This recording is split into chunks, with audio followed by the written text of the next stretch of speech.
الحمد لله حمدا كثيرا كما أمر،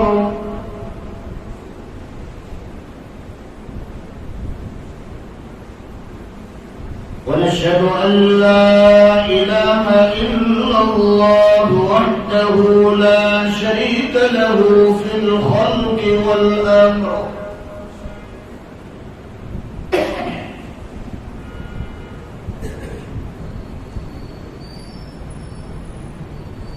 ونشهد أن سيدنا ومولانا محمدا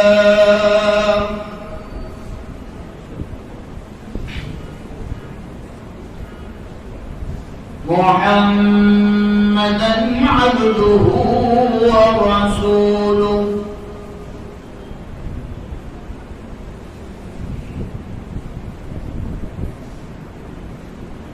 قال الله تبارك وتعالى في القرآن المجيد: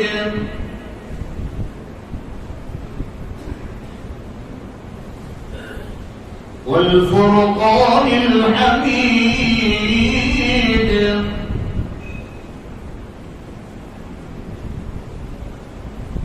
أعوذ بالله من الشيطان الرجيم، بسم الله الرحمن الرحيم.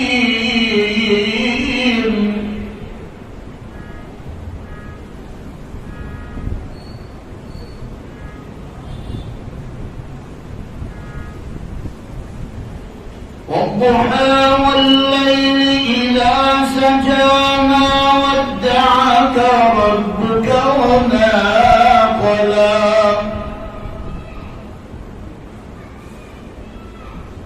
وللآخرة خير لك من الأولى، ولسوف يعطيك ربك فترضى.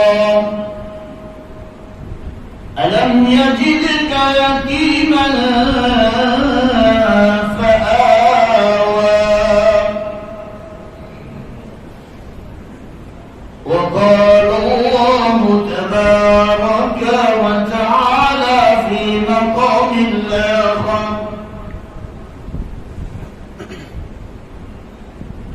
ما كان محمد أبا رجالكم، ما كان محمد أبا أحد من رجالكم ولكن رسول الله وخاتم النبيين، وكان بكل شيء عليما. وقال النبي صلى الله تعالى عليه وسلم: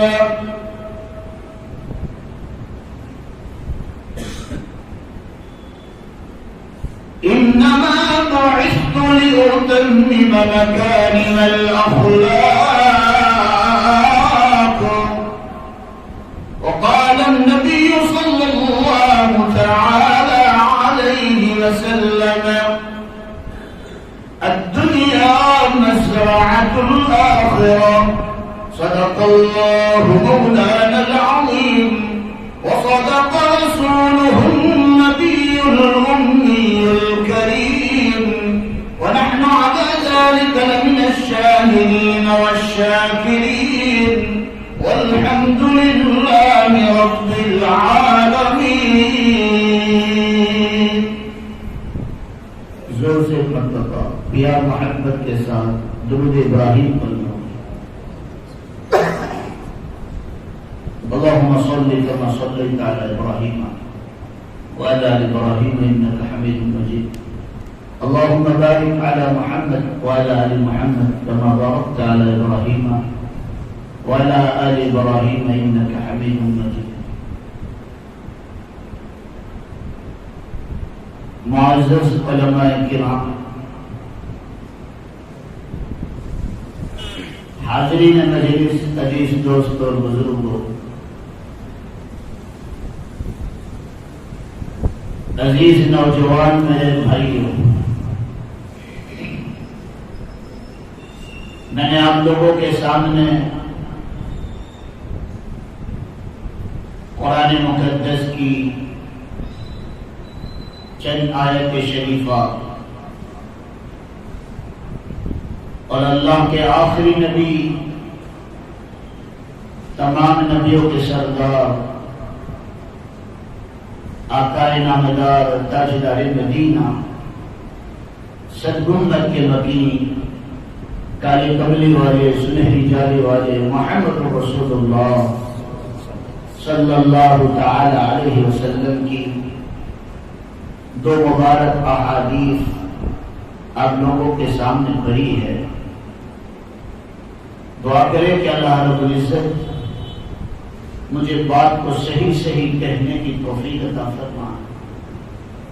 اللہ ہم سب کو دھیان سے سننے کی توفیق بخشے، اللہ عمل کی توفیق عطا فرمائے، اور اللہ امت کا درد عطا فرما کر، امت کی فکر عطا فرما کر، امت کا غم عطا فرما کر، امت تک صحیح علم پہنچانے کے لیے اللہ مجھے اور آپ کو سب کو عافیت کے ساتھ قبول فرمائے۔ عزیز میرے بھائیوں، آپ فکر نہ کریں، میں لمبی چوڑی تقریر نہیں کروں گا۔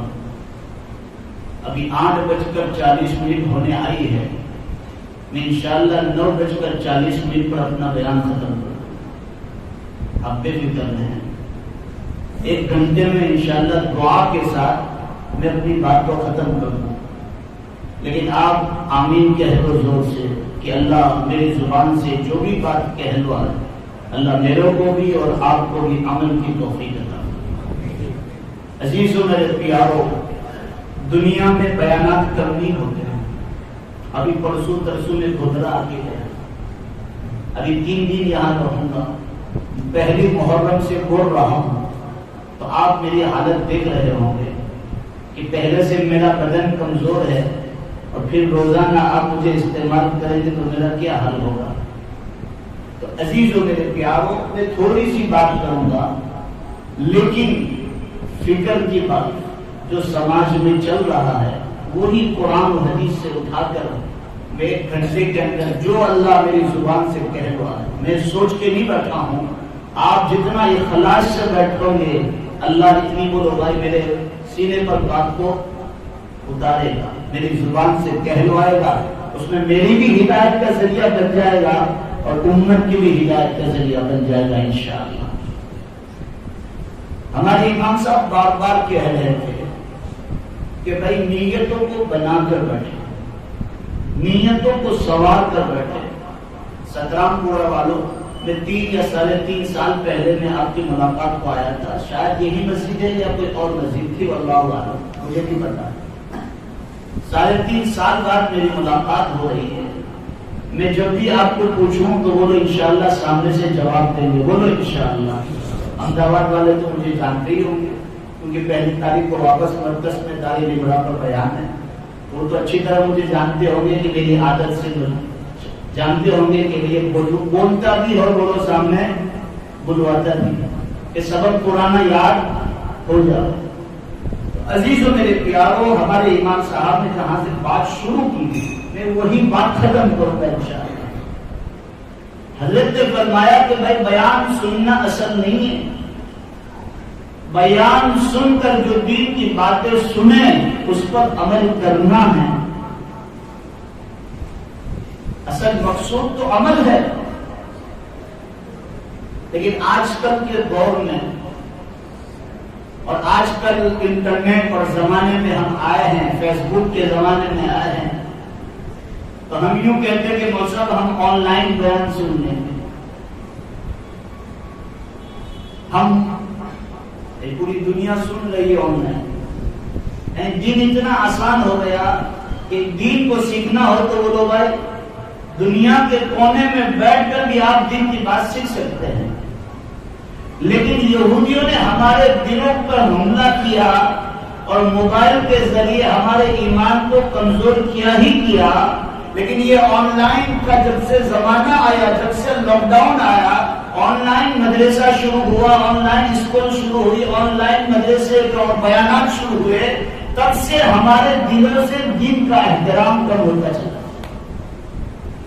کہ چلو نے مولانا کا بیان ہے یوٹیوب پہ آئے گا نا، سن لیں گے، آن لائن سن لیں گے، مسجد میں جانے کی کوئی ضرورت نہیں ہے۔ لیکن جناب رسول اللہ صلی اللہ علیہ وسلم نے فرمایا جو جمع ہو کر دین کی بات سیکھے اس پر فضیلت اللہ کے رسول نے بتلائی ہے کہ سب بیٹھ کر جمع ہوں گے، پہلے تو اللہ تمہارے دلوں کو ملا دے گا۔ کیا ملائے گا بولو بھائی؟ سب سے پہلے اللہ دلوں کو ملائے گا، اور دل آپس میں ملیں گے تو دین کا کام کرنا اور آسان ہوگا۔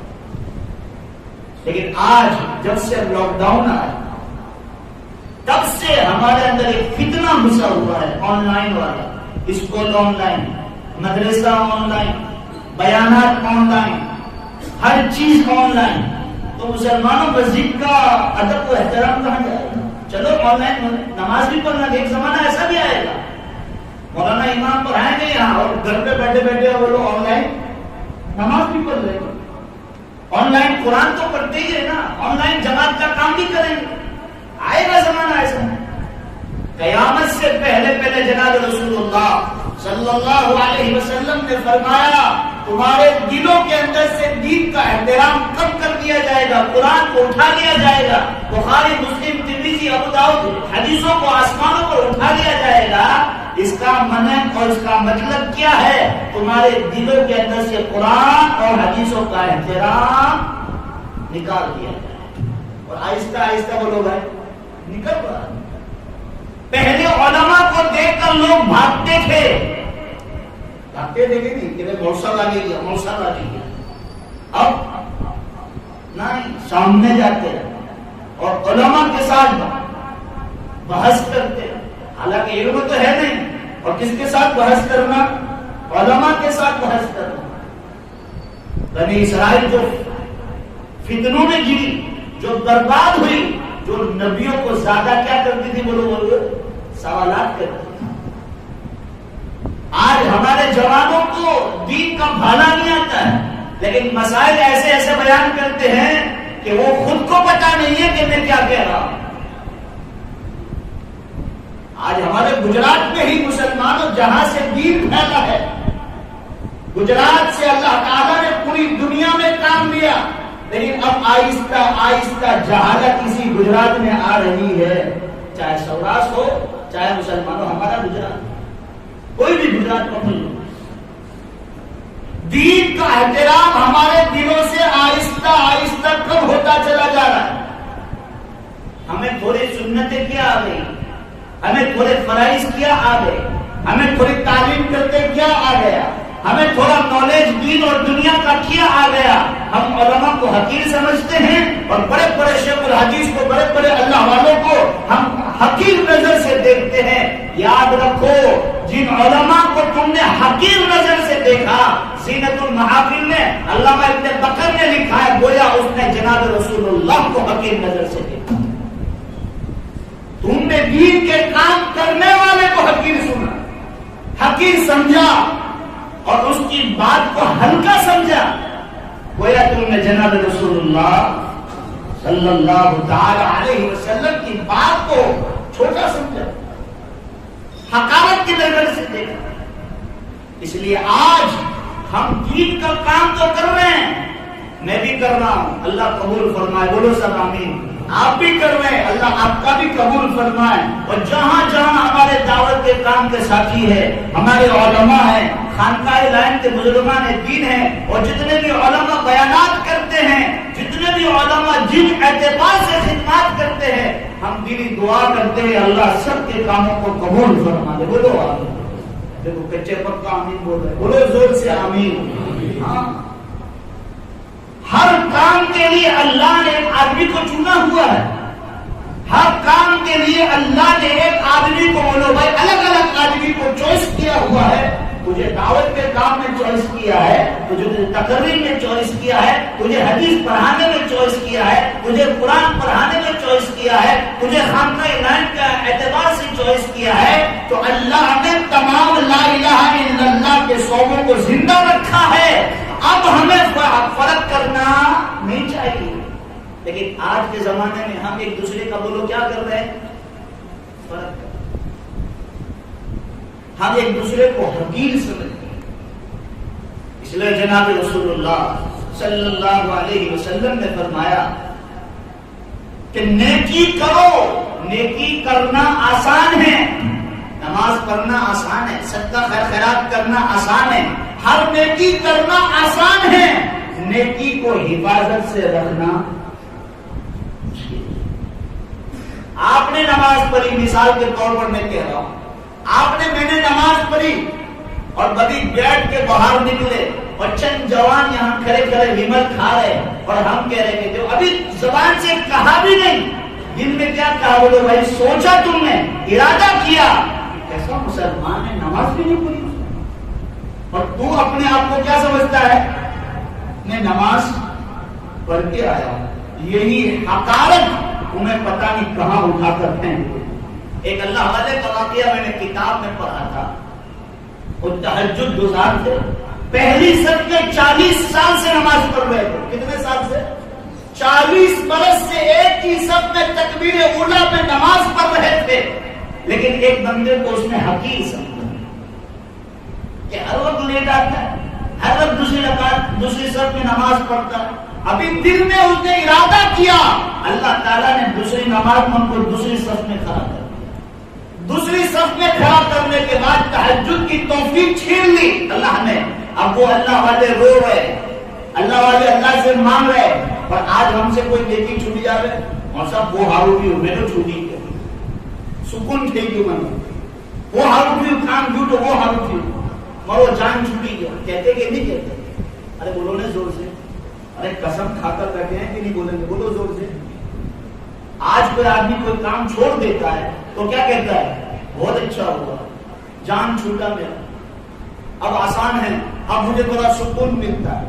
لیکن اس اللہ والے کا معاملہ دیکھو، ان سے پہلی سب چھینی، تہجد کی بولو بھائی نماز چھینی گئی، اب وہ اللہ سے رو رہے۔ قرآن پاک میں اللہ نے ارشاد فرمایا، جو اللہ کے نیک بندے ہوتے، جو اللہ کی نیک بندیاں ہوتی ہیں، اور رات کی تنہائیوں میں اللہ سے ناز و نیاز کرتے ہیں، اور ان کی پیٹھیں بستروں سے الگ رہتی ہے، اور اللہ سے اپنے گناہوں کی بخشش کرواتی ہے، امت کے لیے روتے ہیں۔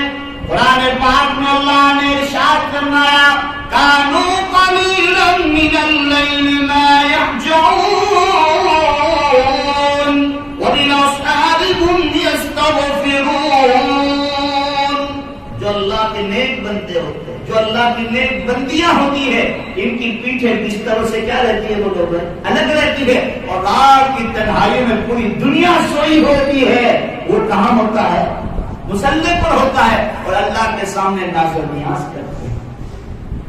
آج مسلمانوں تہجد کی بات کو بہت دور کی، فجر کی نماز میں کھاپے پڑتے ہیں، 10 بجے اٹھ کر 11 بجے اٹھ کر ہم کہتے ہیں صاحب ہماری تو وہ عیش والی زندگی ہے، 10 بجے تو اٹھی ہیں، 11 بجے تو اٹھی ہیں۔ حدیث میں مشکات شریف میں لے جاتا ہوں آپ کو، جناب رسول اللہ صلی اللہ علیہ وسلم نے فرمایا، جو آدمی فجر کے وقت سوتا رہتا ہے، جو آدمی فجر کے وقت سوتا رہتا ہے، اس وقت شیطان تمہارے پاؤں دبانے آتا ہے۔ کیا دبانے آتا ہے بولو بھائی؟ اور یہ نوریاں گاتا ہے، نم نم علیک لیل طویل، نم نم علیک لیل طویل۔ جیسے ایک ماں اپنے بچوں کو کہتی ہے سو جا بیٹا، اللہ اللہ اللہ سو جا، اس طرح سلاتی ہے، اس طرح شیطان بھی فجر کے وقت ہمارے پاس آتا ہے، اور آنے کے بعد ہمارے پاؤں دباتا ہے اور کہتا ہے سو جا، ابھی رات بہت لمبی ہے۔ اس لیے مسلمان فجر کے وقت کوئی اٹھاتا تو کتنا غصہ آتا ہے، صحیح بتاؤ؟ اللہ کے رسول صلی اللہ علیہ وسلم نے فرمایا، جو آدمی فجر کے وقت سوتا رہتا ہے اور وہاں تک سوتا ہے جب تک